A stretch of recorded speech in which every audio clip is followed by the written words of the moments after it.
आगे हम 36वां क्वेश्चन करेंगे।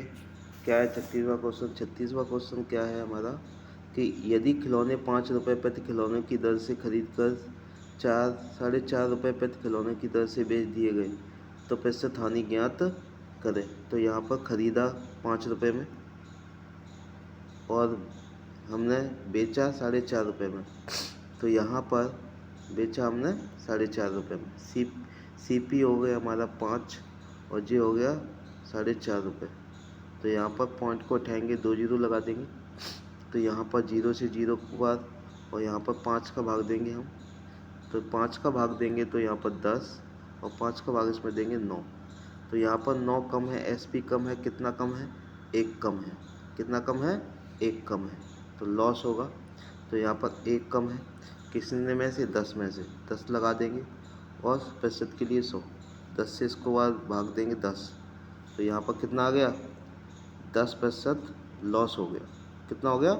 10% लॉस। ऑप्शन हमारा ए करेक्ट। अगला है 37वां क्वेश्चन। क्या बोला है?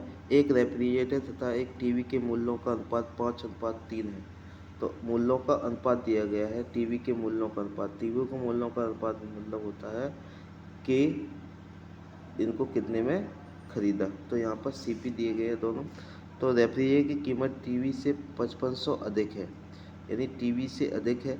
तो यहाँ पर जब अधिक बोला है तो हम दोनों का अंतर कर देते हैं। तो यहाँ पर टीवी के मूल्यों टीवी और रेफ्रिजरेटर और टीवी के मूल्यों का अनुपात 5:3 है। ये तो है, इन दोनों का अंतर है हमारा कितना? 2 है। 2 ही तो है। तो यहाँ पर 2 की वैल्यू हमें 2 यूनिट की वैल्यू कितनी दी गई है? 5500 दी गई है। ये तो दी गई है 5500। तो 1 यूनिट की वैल्यू कितनी हो जाएगी? 5500 बटे में 2। 2 का भाग में जब इसमें दूंगा तो यहाँ पर 2750 रुपये आ गए। लेकिन हमें निकालना है रेफ्रिजरेटर की कीमत। रेफ्रिजरेटर कितना है? 5, यानी 5 की यूनिट की वैल्यू निकालनी है। तो 2750 इंटू 5। तो हमारा जब इसका इंटू करूँगा तो कितना आएगा? 13,750 रुपये। ऑप्शन हमारा कौन सा सही है?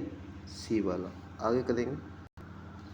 अगला है 30वां क्वेश्चन। 150 रुपये से 300 रुपये के मूल्यों पर किताबें खरीदी जाती है और 250 से 350 के बीच के मूल्यों पर उन्हें बेचा जाता है। तो 15 किताबों को बेचने के लिए अधिकतम लाभ ज्ञात करना है। तो अधिकतम लाभ जब ज्ञात करते हैं तो सीपी हमेशा कम लेते हैं, एसपी हमेशा ज़्यादा लेते हैं। तो यहाँ पर देखेंगे सीपी हम कम लेंगे।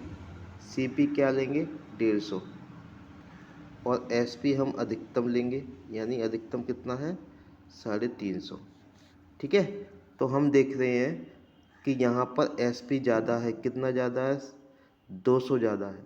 200 ज़्यादा है। जब लाभ निकालेंगे एसपी ज़्यादा होता है तो लाभ होता है। तो 350 में से 150 घटाएंगे तो हमारा कितना आएगा? 200 आएगा। 200 ही तो आएगा लाभ। लेकिन ये एक किताब पर है, एक किताब पर ये हो गया 200 रुपये का लाभ हो रहा है। लेकिन मुझे बेचनी है 15 किताबें। तो 15 जब किताबें बेचूंगा तो 200 का इंटू 15 में कर दूंगा। तो 15 दूनी 30 और 2 जीरो लगे तो 2 जीरो। तो यहाँ पर 3000 रुपये का लाभ होगा। कितने का लाभ होगा? 3000 रुपये का लाभ। ऑप्शन हमारा टी। तो आगे करेंगे। अगला क्वेश्चन है 39वां। 100 किताबों का लागत मूल्य। 100 किताबों का लागत मूल्य हमारा किसके बराबर है? 60 किताबों के विक्रय मूल्य के बराबर है। तो सीपी हमारा कितना है? 60। एसपी हमारा क्या है? 100। तो यहाँ पर देखेंगे सीपी बटे में एसपी। तो सीपी 60 हो गया, एसपी हमारा 100 हो गया। कितना अधिक है? 40 अधिक है। किस में से? 60 में से। प्रतिशत के लिए 100 लगा देंगे। 0 से 0 कट गया। इसका हम भाग देंगे 2 बार हो जाएगा। 2 से 2 में इसमें देंगे 3 बार जाएगा। 2 का इंटू 100 में करेंगे 200 बटे में 3।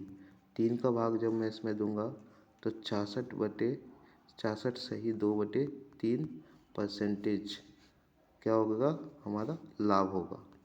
जी हमारा आंसर होगा। ऑप्शन है सी। कौन सा है? सी। आगे करेंगे 40वां क्वेश्चन। लागत मूल्य और विक्रय मूल्य का अनुपात हमारा दिया गया है, यानी सीपी बटे में एसपी हमें क्या दिया हुआ है? 10/11 दिया हुआ है। एसपी ज़्यादा है, कितना ज़्यादा है? 1 ज़्यादा है। तो यहाँ पर 1 किसने में से? 10 में से। प्रतिशत के लिए 100 लगा देंगे, 10 का भाग देंगे 10 बार, तो यहाँ पर 10% का क्या हो गया? लाभ हो गया। तो यहाँ पर ऑप्शन हमारा बी सही है। आगे करेंगे। अगला है 41वां क्वेश्चन।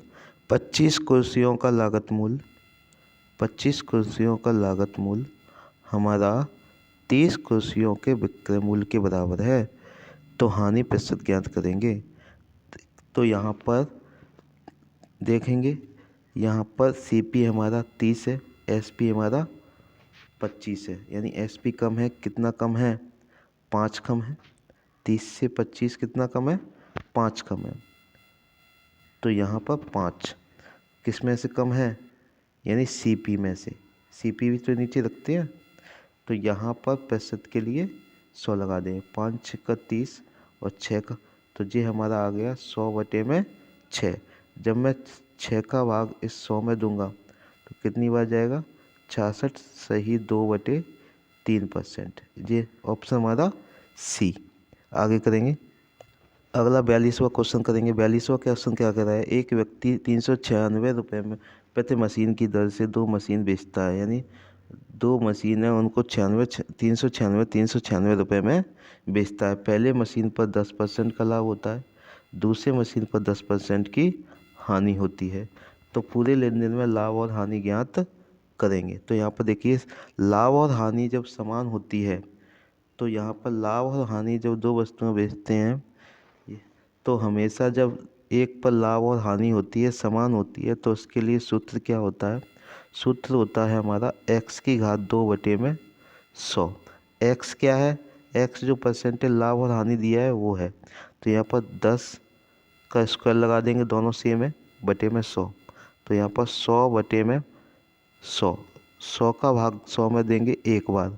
तो हमेशा जब चीज़ें समान लाभ और हानि होती है, एक पर 10% का लाभ, एक पर 10% की हानि, यानी दोनों समान हैं, तो हमेशा इस कंडीशन में लॉस होता है। तो कितने का परसेंट का लॉस हो रहा है? 1% का लॉस हो रहा है, 1% की हानि हो रही है। तो ऑप्शन हमारा कौन सा सही है? बी। आगे करेंगे।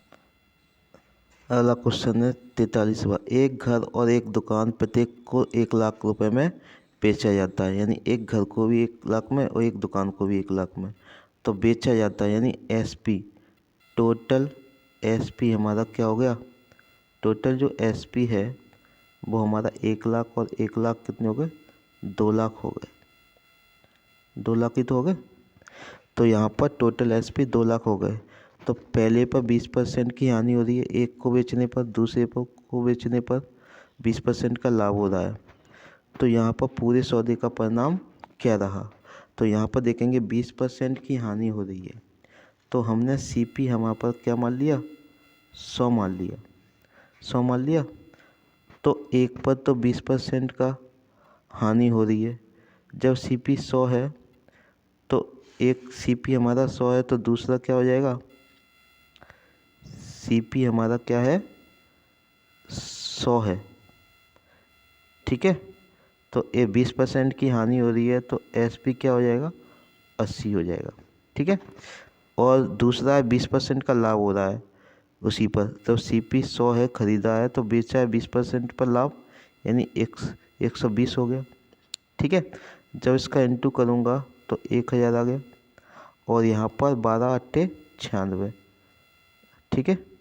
960 आ गया, 0 से 0 कट गया, यानी इन दोनों का अंतर कितना है? 4 ही है। तो यहाँ पर 96 में बेच रहा हूँ, तो कितने का लॉस हो रहा है?